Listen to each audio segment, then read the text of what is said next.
Yeah, so I'm recording now. So we're just gonna get started with some really basic stuff, nothing too crazy. Um, I'm gonna go over the interface a little bit and then just show you guys how to do a couple simple shapes. I'll go into more detail about shapes in our sort of second block of class, but I wanna just get you guys started and then give you a chance to kind of play around with stuff and see what happens. But yeah, so this is the P5 interface. This is called, let me turn off the lights for a second.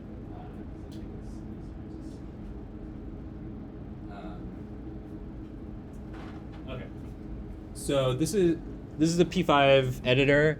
This is what's called the integrated programming environment, which is a really big word that we usually say IDE.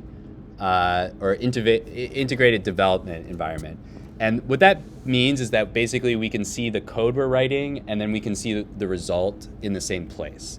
And we also have the console down here. So the P5 has like basically a link to the console that we were looking at earlier, the thing that we had open over here. They have a version of it in their IDE, but it doesn't print everything. It only prints the stuff that's related to the program. And they also give you other like special sort of, hints and instructions and stuff there. So they have their own version of the console, which is nice. So in the IDE, we have sort of our text editor here where we actually can write code. And when we create a new project, it always looks like this at the beginning. Over here, we have a preview of what that code will look like. And then down here, we have the console where we can see errors or, log stuff. If we click on this little arrow, you'll see the files that make up the project. You can see there's an HTML, a CSS, and a JavaScript file. So there's one file for each of our web languages. We're not going to spend too much time here today, but we'll look at this more in future classes. This big play button just runs your sketch. So we don't have anything in the sketch right now, but you can see it draws that blank canvas. In P5, since it comes from this idea of like using programming for art, we refer to things as sketches. So our program is called a sketch, and our main function is called draw. So it's like we're drawing graphics on the canvas. You can stop the sketch by hitting the stop button. There's also a number of like key commands that I use a lot. So if you look under help and go to keyboard shortcuts, there's a bunch of keyboard shortcuts here. The main one that you'll see me using a lot is if I hit Command Enter, it just runs the sketch for you. So that way you don't have to get your mouse and hit play. You can also just do that, that's fine. So then on the toolbar here, we have the file, just like you have like with any program on your computer. So you have file, you can make a new sketch, you can save a sketch, you can open sketches, and then you can also see examples. So if I click open, you'll see I have lots of sketches that I've made in the past. And you can also create collections, which are like little folders. I'm gonna go ahead and create a collection for this semester. So I'm gonna say MMP 210, Spring 2025. And so I'll save all of the sketches that I make in class in this collection, and I'll link to that on the Open Lab, so you guys will be able to see that. So we can go back to the editor. Once you save a sketch, so you can also name the sketch here. So I'm going to call this P5 intro. I can name that whatever I want. And then once I save this, you're going to see that the file menu changes a little bit. There's a few more options here. So you can download the files from the sketch once you saved it. You can add it to a collection. So I can add this to our new collection that we created. I can duplicate the sketch, which is really useful. We'll do that more in the future. But one of the things that's useful with that is if I make an example sketch, I'll share the link with you guys, and then you can duplicate it. And so you'll have the code that I wrote, and then you can kind of go from there. You can share the sketch. So this gives you a few links to share it with. We'll go over that a little bit later. And you can open other sketches. In edit, there's only a few options: find and replace, and then tidy code. This is really useful, especially when you're first getting started. This will basically just like format your code for you. So for example, if I like add a break right there for some reason. If I go up here and do tidy code, it'll fix that for me. So a lot of coding is getting used to new syntax, and tidy code can help you kind of clear up your syntax. The sketch menu just has a few things. You can add a file, add a folder, run, or stop the sketch. Under help, there's the keyboard shortcuts, which we already looked at. There is reference, which takes you out to the P5 reference that we saw earlier. And there's about, which just has some information. And then there's different languages. So if you prefer another language, if you select a different language, it'll change the UI to match that language. Hi there. How's it going? What's your name? Shakeen. So, Shakeen Martin. Shakeen? Yeah. Okay. I should have been here like an hour ago. I just had to take out some stuff. Okay. You can grab a computer. You got one? Okay.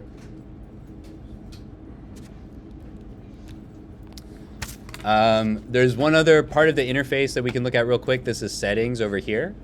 So these are the settings for the interface itself. So the default theme is that light theme. That's what yours might look like.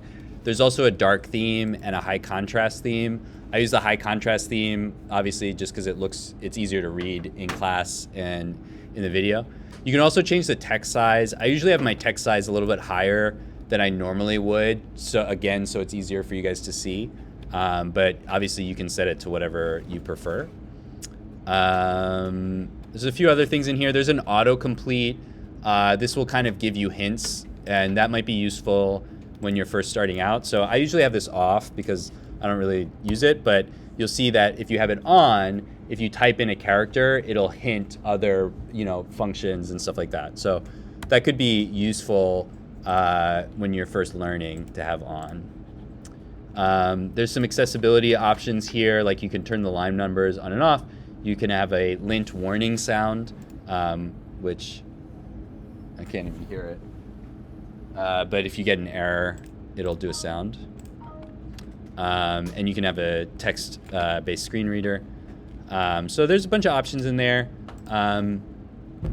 just to help you get started. Okay, so let's write a little bit of code. I'm just gonna go over a couple of basic things. So at the top of my program, whenever I make a new program, the thing that I always start with is called a comment. A comment is not part of your code, but it's part of the document in your code where you can just write stuff. You can write whatever you want. And it's useful basically to take notes.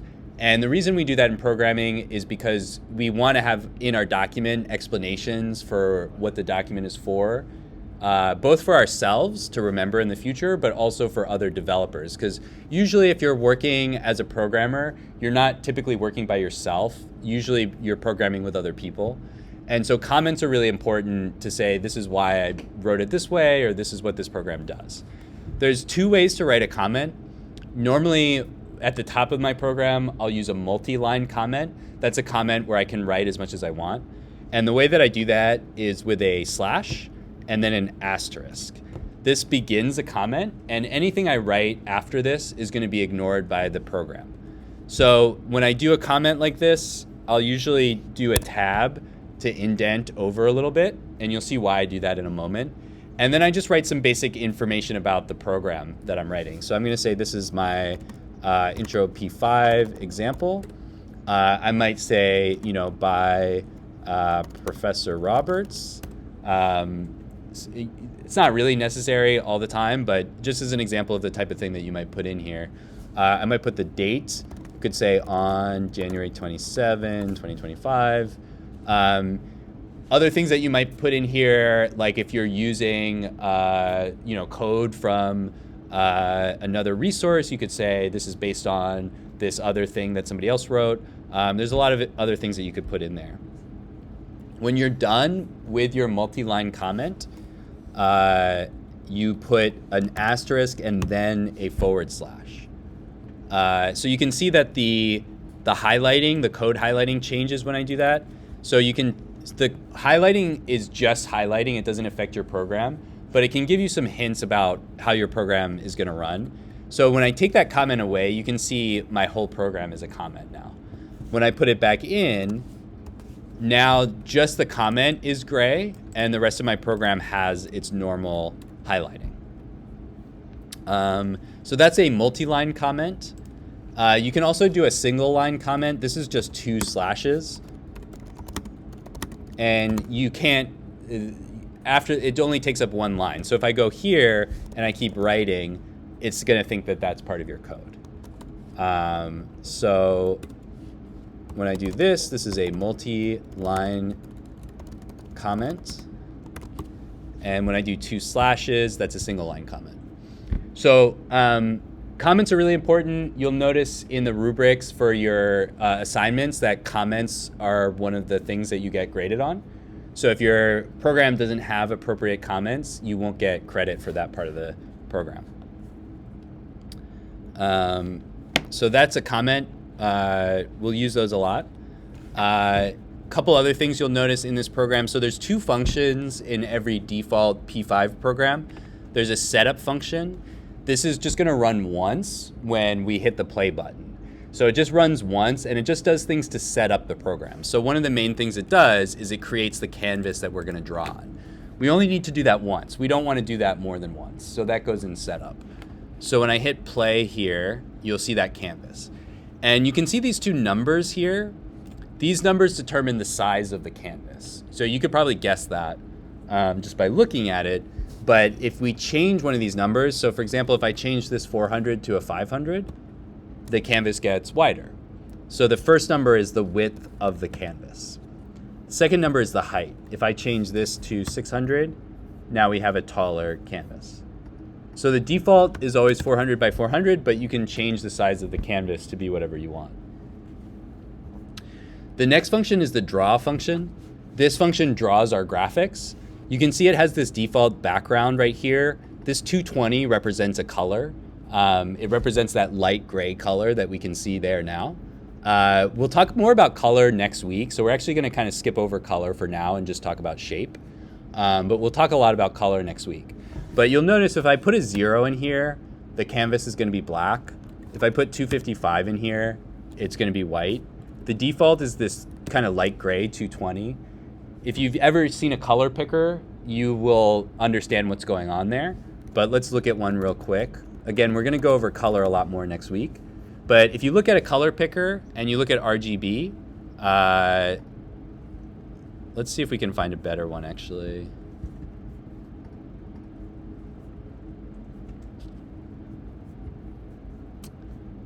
I want one with some sliders. Where's my sliders?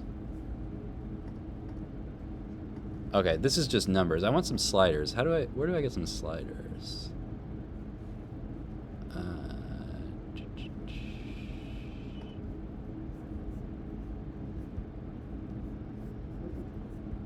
Maybe if I go to Adobe.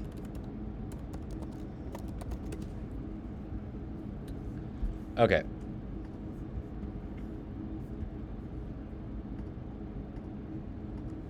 Okay, here's some sliders. Okay. All right, so let's look at this color. So if we have 0 for all of our colors, we get black. And if we have 255 for all of our colors, we get white. And if we have the same number, like 220 for all of our colors, we're gonna get that same light gray. This color is just, when we have one number there, it's just applying to each color channel. So it's just gonna be grayscale. We're not gonna talk about color that much today, but just so you know what's going on there. Okay, so now we can actually start to draw. And so I'm just gonna show you guys a few shapes. And then in the second part of class, I'll talk more specifics about shapes. But I just want you guys to play around with it first. So if we look at the reference for P5, if you go to shape here, you'll see that there are some basic shapes that we can draw.